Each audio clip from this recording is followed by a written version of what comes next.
Friends, Geeta's time and स्पेसमध्ये सर्वांचं मनापासून खूप खूप स्वागत आहे. आज आपण सुरमई मासा फ्राय कसा करायचा तो पाहणार आहोत. कुरकुरीत सुरमई मासा बनवण्यासाठी आपल्याला सुरमईचे पीस लागतील. त्याला मीठ आणि हळद लावून अर्धा तास मॅरिनेशन करायला ठेवलं आहे.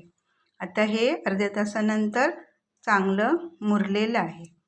त्यानंतर आपल्याला मासा तळण्यासाठी तेल लागणार आहे. हे शेंगदाण्याचं तेल घेतलं आहे. माशांना लावण्यासाठी कोकम आगळ लागणार आहे.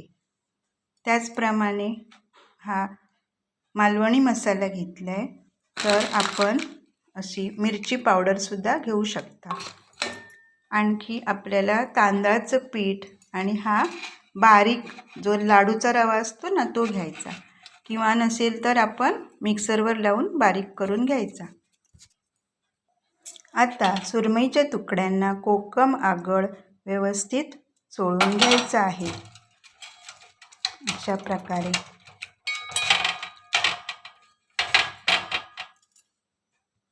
आता मिरची पावडर किंवा हा मालवणी मसाला व्यवस्थित चोळून घ्यायचा आहे.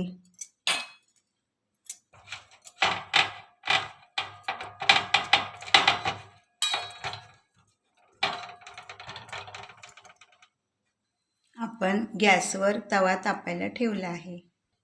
आता इथे तांदळाचं पीठ घेतलं आहे आणि त्यामध्ये हा बारीक रवा आपण मिश्रण करून घेणार आहोत.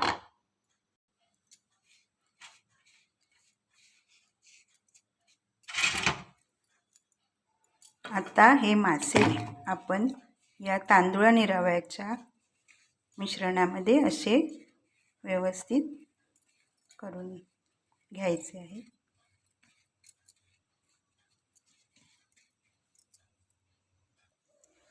आता तव्यावर तेल घालून त्यामध्ये मासे तळायला ठेवायचे आहेत.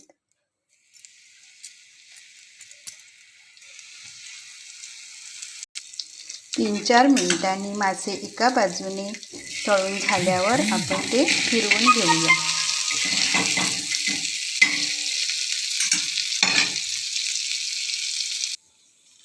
आता आणखी 5 मिनिटातच मासे दुसऱ्या बाजूनेही भाजून तयार झाले. कुरकुरीत सुरमई फिश फ्राय खाण्यासाठी तयार आहेत. चपाती किंवा भाकरीबरोबर आपण हे खाऊ शकतो.